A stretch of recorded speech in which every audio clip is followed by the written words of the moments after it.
ಜಿಲ್ಲಾ Kannada Sahitya Parishat Rotary club ವತಿಯಿಂದ ಕುಡಿಯುವ ನೀರಿನ ಘಟಕ ಹಾಗೂ ಶಾಯಿನ್ ಶಿಕ್ಷಣ ಸಂಸ್ಥೆಯ ವತಿಯಿಂದ ಮಂಚದ ವಿತರಣೆ ಸಮಾರಂಭ ಕಾರ್ಯಕ್ರಮವು ಕನ್ನಡ ಸಾಹಿತ್ಯ ಪರಿಷತ್ನ ಭವನದಲ್ಲಿ ಆಯೋಜಿಸಲಾಯಿತು. ಈ ಸಂದರ್ಭದಲ್ಲಿ ಕುಡಿಯುವ ನೀರಿನ ಘಟಕಕ್ಕೆ ರೋಟರಿ ಕ್ಲಬ್ನ ಅಧ್ಯಕ್ಷರಾದ ಸೋಮಶೇಖರ್ ಪಾಟೀಲ್, ಶಾಯಿನ್ ಶಿಕ್ಷಣ ಸಂಸ್ಥೆಯ ಅಧ್ಯಕ್ಷರಾದ ಅಬ್ದುಲ್ ಖದೀರ್ ಅವರು ರಿಬ್ಬನ್ ಕತ್ತರಿಸುವ ಮುಖಾಂತರ ಉದ್ಘಾಟನೆಯನ್ನ ಮಾಡಿದರು. ತದಬಳಿಕ ಶಾಯಿನ್ ಶಿಕ್ಷಣ ಸಂಸ್ಥೆಯು ನೀಡಿರುವಂತಹ ಮಂಚದ ವಿತರಣೆ ಸಮಾರಂಭ ಉದ್ಘಾಟನೆಯು ಶಾಯಿನ್ ಶಿಕ್ಷಣ ಸಂಸ್ಥೆಯ ಅಧ್ಯಕ್ಷರಾದ ಅಬ್ದುಲ್ ಖದೀರ್ ಮತ್ತು ಕನ್ನಡ ಸಾಹಿತ್ಯ ಪರಿಷತ್ನ ಜಿಲ್ಲಾಧ್ಯಕ್ಷರಾದ ಸುರೇಶ್ ಜನ್ಶೆಟ್ಟಿ ಅವರು ಉದ್ಘಾಟಿಸಿದರು.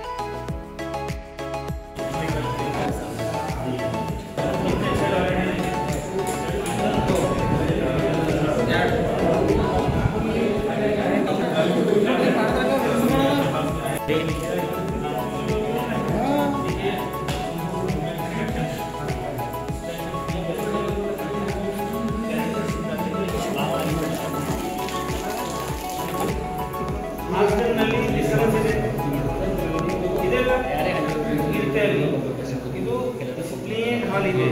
ನೀವು ಬೆನಿಫಿಟ್ ತಗೊಂಡ್ರೆ ಇನ್ನ ಎಕ್ಸ್ಟ್ರಾ ಟೇಬಲ್ ಕೊಡಕ್ಕೆ ಅವಕಾಶ ಇದೆ.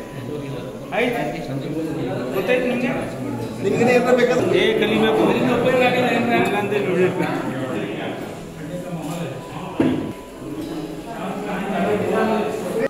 यहाँ आए हैं हॉस्टल में, खूब पढ़िए, मेहनत कीजिए, अपने आप को बनाइए, फिर समाज को कंट्रीब्यूट करने वाले बनिए। जब तक आप चेंज नहीं होंगे हमारे देश में चेंजेस नहीं आएंगे। ये जनरेशन ही सब कुछ है हमारे लिए।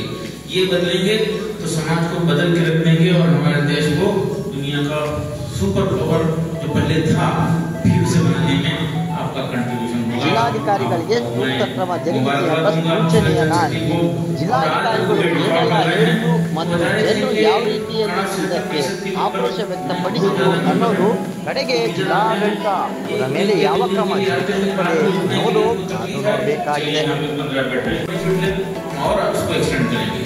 ये कन्नड़ परिषद का जो ये मॉडल है कर्नाटक में उसको फैलाने के लिए कोशिश की गया।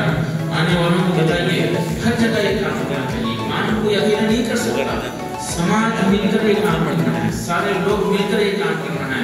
इलिटरेसी एक बहुत बड़ा मसला है, बच्चे ड्रॉप आउट हैं, तो समाज मिलकर उनको आगे बढ़ाने की कोशिश करेंगे। हम एक प्रोग्राम एक स्कीम इंट्रोड्यूस किए थे, उसका नाम है CARES, community aid and response towards educational support.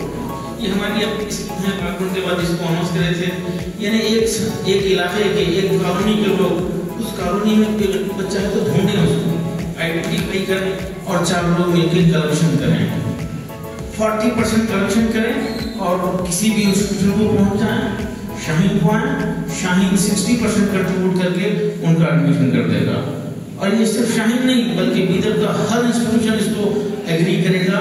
हमारा अगर अप्रोच ठीक हो, बीदर का वो सबसे कमर्शियल इंस्टीट्यूशन है वो भी एग्री करेगा। हम कम्युनिटी का कंट्रीब्यूशन हो जाए, कम्युनिटी इस मामले में इन्वॉल्व हो जाए तो हमारे देश का कोई बच्चा भी ड्रॉप आउट नहीं होगा। ये बन जाएंगे तो हमारा समाज बन जाएगा। इसके लिए आप कोशिश कीजिए। और एक छोटी सी बात हम कर रहे थे रोटरी क्लब के, तो मैं बात कर रहा था, हमें कोशिश कर रहे थे, मशवरा हुआ, डिप्टी कमिश्नर बीदर से बात हुई, एसपी से बात हुई और समाज के धर्म के गुरु लोगों से हमारी बात हुई। अक्का गंगोबिका से मैं जाके बात करा, वो भी एक वीडियो दिए हैं, बैठ दिए हैं, एसपी मैडम का भी है, एसपी साहब का और डीसी मैडम का भी जो है ये है। हम बीदर को सब मिलकर कोशिश करेंगे बेकर फ्री बनाएंगे, शिक्षा मांगने वालों से पाक बीदर को करेंगे। जो रियली मजबूर है उसको घर बैठे समाज की जिम्मेदारी है, हमारी जिम्मेदारी है कि उसकी जरूरतें हम पूरी करें। तो रोटरी क्लब इसके लिए आगे आए। मैं भी रिक्वेस्ट किया हूँ, यकीनन लोग पसंद कर रहे हैं, उनके तरफ से 1-2 रिप्रेजेंटेटिव तय हो जाएंगे।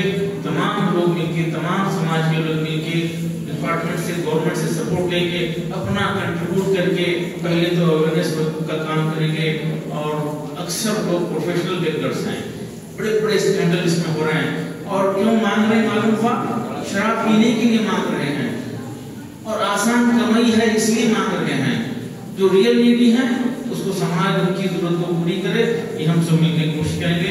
और पॉलिटिकल भी इसमें इन्वॉल्व रहेगी, ऑफिशियली इन्वॉल्व रहेगी, एक बड़ा ग्रुप बनाकर हम इसके लिए काम करेंगे। मैं ये चंद रिक्वेस्ट किया हूँ और फिर मतलब आप तमाम को मुबारकबाद। ಬಂದಂಥ ಎಲ್ಲ ವಿವಿಧ ಗಣ್ಯರಿಗೂ ಹಾಗೂ ನಮ್ಮ ನೆಚ್ಚಿನ ಎಜಿ ಮುಂದೆ ಬರುವ ಎಜಿ ಜೂನಿಯರ್ ರವಿಚಂದ್ರನ್, ಸುರೇಶ್ ಚಂಚಗಿ ಸರ್ ಹಾಗೂ ಇನ್ನಿತರ ಎಲ್ಲ ಗಣ್ಯರಿಗೆ ನಾನು ಈ ವೇದಿಕೆ ಮುಖಾಂತರ ವಂದನೆಗಳನ್ನು ಸಲ್ಲಿಸ್ತಾ, ಸುರೇಶ್ ಚಂಚಗಿ ಸರ್ ಅವರು ರಿಕ್ವೆಸ್ಟ್ ಮಾಡಿದರು ಅಂದರೆ ಇಲ್ಲಿ ಈಗಾಗಲೇ ಸಾಕಷ್ಟು ವಿದ್ಯಾರ್ಥಿಗಳು ವಿದ್ಯಾಭ್ಯಾಸಕ್ಕೆ ಅಧ್ಯಯನ ಕೇಂದ್ರಕ್ಕೆ ಬಂದು ಅವರು ಅಧ್ಯಯನ ಮಾಡ್ತಾ ಇದ್ದಾರೆ. ಅದೇ ರೀತಿ ವಿದ್ಯಾರ್ಥಿನಿಯರು ಅಲ್ಲದೇ ಬೇರೆ ಹಿರಿಯರು ಸಾಹಿತಿಗಳು ಸಹ ಇಲ್ಲಿ ಬಂದು ತಂಗಲಿದ್ದಾರೆ. ಆಮೇಲೆ ಮುಂದಿನ ದಿವಸಗಳಲ್ಲಿ ಇಲ್ಲಿ ನಮ್ಮ ಜಿಲ್ಲಾ ಸಂಕೀರ್ಣ ಅಂದರೆ ಆಡಳಿತ ಸಂಕೀರ್ಣ ಇಲ್ಲಿಗೆ ಬರೋದಿದೆ ಸರ್. ಸಾಕಷ್ಟು ಜನ ಇಲ್ಲಿಗೆಲ್ಲ ಬರ್ತಾ ಇದ್ದಾರೆ. ಅದಕ್ಕೆ ಒಂಚೂರು ನೀರಿನ ಏನಾದರೂ ವ್ಯವಸ್ಥೆ ಮಾಡಬೇಕು ಅಂತ ರಿಕ್ವೆಸ್ಟ್ ಮಾಡಿದಾಗ, ಶುದ್ಧ ಕುಡಿಯುವ ನೀರು ಪ್ರತಿಯೊಬ್ಬ ನಾಗರಿಕರ ಹೊಣೆ ಹಾಗೂ ಏನು ಹೇಳಿದ್ರೆ ಹಕ್ಕು, ಮೂಲಭೂತ ಹಕ್ಕು ಅಂತೇಳಿ ಸಂವಿಧಾನ ಶಿಲ್ಪಿ ಡಾಕ್ಟರ್ ಅಂಬೇಡ್ಕರ್ ಸಾಹೇಬರು ನಮ್ಮ ಆರ್ಟಿಕಲ್ 20 ಮುಖಾಂತರ ಕಾನ್ಸ್ಟಿಟ್ಯೂಷನ್ ಆಫ್ ಇಂಡಿಯಾದಲ್ಲಿ ಹೇಳ್ಕೊಟ್ಟಿದ್ದಾರೆ. ಆದ್ದರಿಂದ ಇವರು ಹೇಳ್ಕೊಟ್ಟಿರುವಂಥ ಈ ಅವಶ್ಯಕತೆಯನ್ನು ನಾವು ಮನಗಂಡು ಸದಸ್ಯರೊಂದಿಗೆ ಚರ್ಚಿಸಿ ಇಲ್ಲೇನಾದರೂ ಒಂದು ವ್ಯವಸ್ಥೆ ಮಾಡಬೇಕಂತ ಹೇಳಿದಾಗ ಇದಕ್ಕೆ ನಮ್ಮ ಹಿರಿಯರಾದ ಗುರುನಾಥ್ ಬಡವರನ್ನವರು ಅವರು ತಾನೇ ಹಣದ ಸಹಕಾರ ನೀಡಿದರು. ಆದ್ದರಿಂದ ನಾವು ಇಲ್ಲಿ ಮತ್ತು ನಮ್ಮ ಬರಿಶಾಹಿ ಗಾರ್ಡನಲ್ಲಿ ಹಾಗೂ ಪ್ರಿನ್ಸ್ನ ಕ್ಯಾಂಪಸ್ಸಲ್ಲಿ ನಾವು ನೀರಿನ ವ್ಯವಸ್ಥೆ ಮಾಡಿದ್ದು ನಮಗೂ ಖುಷಿ ತಂದಿದೆ. ಮತ್ತು ಇದರದ್ದು ಸದುಪಯೋಗ ತಾವೆಲ್ಲ ಮಕ್ಕಳು ತಮ್ಮ ವಿದ್ಯಾಭ್ಯಾಸ ಹಾಗೂ ಅಧ್ಯಯನ ಸಮಯದಲ್ಲಿ ಇದರ ಸದುಪಯೋಗ ತಗೋಬೇಕು. ಅದು ಮುಂದೆ ಇದೆಲ್ಲ ನಮ್ಮದು ಜಿಲ್ಲಾ ಸಂಕೀರ್ಣ ಬರ್ತದೆ, ಆಡಳಿತ ಕಟ್ಟಡಗಳು ಇದು ಸಂಕೀರ್ಣ ಎಲ್ಲ ಇಲ್ಲಿಗೆ ಬರ್ತಾಯಿದೆ, ಅವ್ರಿಗೂ ಹೆಲ್ಪ್ ಆಗ್ತದೆ ಅಂತ ತಿಳ್ಕೊಂಡು ತಮ್ಮೆಲ್ಲರಿಗೂ ಶುಭವಾಗಲಿ ಅಂತ ನಾನು ಈ ವೇದಿಕೆ ಮುಖಾಂತರ ಹಾರೈಸಿ ನನಗೆ ಇಲ್ಲಿ ಆಹ್ವಾನಿಸಿದ್ದಕ್ಕಾಗಿ ಹಾಗೂ ಈಗ ಗೌರವ ನೀಡಿದ್ದಕ್ಕಾಗಿ ಸರ್ಕಾರಿ ಶಾಲೆಗಳ ದತ್ತು ತೆರವುಗಳಿರ್ಬೋದು, ಈ ತರ ಹಲವಾರು ಕೆಲಸಗಳ ಮಧ್ಯೆಯೂ ಈ ವರ್ಷ ಒಂದಿಷ್ಟು ಎಲ್ಲೆಲ್ಲಿ ನೀರಿನ ಒಂದಿಷ್ಟು ಸಮಸ್ಯೆಗಳು ಅಲ್ಲೆಲ್ಲ ಜನರಿಗೆ ಜೀವಜಲ ಅಂದ್ರೆ ನೀರಿದ್ದಾಗ ಮಾತ್ರ ಅವೆಲ್ಲ ಇರಲು ಸಾಧ್ಯ ಅದ. ಅದನ್ನ ಮಹತ್ವವನ್ನು ಅರ್ಥ ಮಾಡ್ಕೊಂಡು ಇವತ್ತು ಬೀದರ್ನ ಬ್ರೀಮ್ಸ್ ನಲ್ಲಿ ನಾವೆರಡು ಈ ಶುದ್ಧ ಕುಡಿಯುವ ನೀರಿನ ಘಟಕಗಳನ್ನು ನೋಡಬಹುದು. ಪರಿಚಯದಲ್ಲಿ ಇನ್ನೇನೋ ಒಂದು 10 ನಿಮಿಷ ಉದ್ಘಾಟನೆ ಆಗಲಿದೆ. ಅದೇ ರೀತಿಯಲ್ಲಿ ನಮ್ಮ ಕನ್ನಡಂತೂ ಒಂದು ಇಲ್ಲಿನ ನೀರಿನ ಸ್ವಲ್ಪ ಸಮಸ್ಯೆ ಅಂತ ಹೇಳ್ಕೊಂಡಾಗ ಮನೆ ರೋಟರಿ ಕ್ಲಬ್ ಅಧ್ಯಕ್ಷ ಸೋಮಶೇಖರ್ ಪಾಟೀಲ್ ಮತ್ತು ಕಾರ್ಯದರ್ಶಿ ಕೃಪಾಸಿದ್ದು ಪಟ್ಟರು ನಮ್ಮ ಕನ್ನಡ ಸಾಹಿತ್ಯ ಪರಿಷತ್ತಿನ ಈ ಭವನಕ್ಕೂ ಕೂಡ ನಮಗೆ ನೀರು ಕುಡಿದು ಒಂದು ವ್ಯವಸ್ಥೆ ಮಾಡಿದ್ರೆ ದಯವಿಟ್ಟು ನಮ್ಮ ವಿದ್ಯಾರ್ಥಿಗಳು ಚಪ್ಪಾಳೆ ಮೂಲಕ ಬದಲು ಸಂದರ್ಭದಲ್ಲಿ ಅನೇಕ ರೀತಿಯ ಗಣ್ಯರು ತಮ್ಮ ಜೊತೆಗಿದ್ದಾರೆ. ಅಂಥದ್ರಲ್ಲಿ ಬೀದರ್ ಜಿಲ್ಲೆಯಲ್ಲಿ ಶೈಕ್ಷಣಿಕವಾಗಿ ಒಂದು ದೊಡ್ಡ ಕ್ರಾಂತಿಯನ್ನೇ ಮಾಡಲು ಬರುತ್ತಿರುವಂತ ನಮ್ಮೆಲ್ಲರ ನೆಚ್ಚಿನ ಈ ನಾಡಿನ ನಮ್ಮ ಶೈಕ್ಷಣಿಕ ಶ್ರೇಷ್ಠ ಚಿಂತಕರಾಗಿರುವಂತ ಡಾಕ್ಟರ್ ಅಬ್ದುಲ್ ಖದೀರ್ ಅವರಿಗೆ ಬಹಳ ವಿಶೇಷವಾದ ಸ್ವಾಗತವನ್ನು ಧನ್ಯವಾದಗಳನ್ನು ಸಲ್ಲಿಸ್ತಾ ಇದ್ದೇನೆ. ಯಾಕೆ ಅವರಿಗೆ ನಾವು ಕೃತಜ್ಞತೆಯನ್ನು ಸಲ್ಲಿಸಿದ್ರೆ ನಾವೆಲ್ಲ ಗ್ರಾಮೀಣ ಭಾಗದಿಂದ ಬರುವಂತ ಅನೇಕ ವಿದ್ಯಾರ್ಥಿಗಳು ವಿದ್ಯಾರ್ಥಿನಿಯರು ಬೀದರ್ ಬಂದು ನಾವೆಲ್ಲರೂ ಓದುವಂತ ಒಂದು ಕೆಲಸಕ್ಕೆ ಮಾಡಿರ್ತೀವಿ. ಸುಮಾರು ಸಲ ನಾವೆಲ್ಲ ಉಳಿಲಕ್ಕಲ್ಲ ಒಂದು ವ್ಯವಸ್ಥೆ ಕೆಲವರಿಗೆ ಉಳಿಲಾರಂತ ಓದಾರಂತ ವ್ಯವಸ್ಥೆ ಇರದೇ ಇರುವಂತ ಸಂದರ್ಭದಲ್ಲಿ ನಾವು ಬಹಳ ಅನೇಕ ವಿದ್ಯಾರ್ಥಿಗಳನ್ನ ನೋಡ್ತೀವಿ. ಬಸ್ ಸ್ಟ್ಯಾಂಡ್ ನಲ್ಲಿ ಬಸ್ ತಡವಾಗಿ ಬರುವಂತ ಸಂದರ್ಭದಲ್ಲಿ ಎಲ್ಲೋ ಮೂಲೆಯಲ್ಲಿ ಕುಂತು ಪುಸ್ತಕಗಳನ್ನ ಓದುವಂತ ಕೆಲಸ ಇರ್ಬೋದು.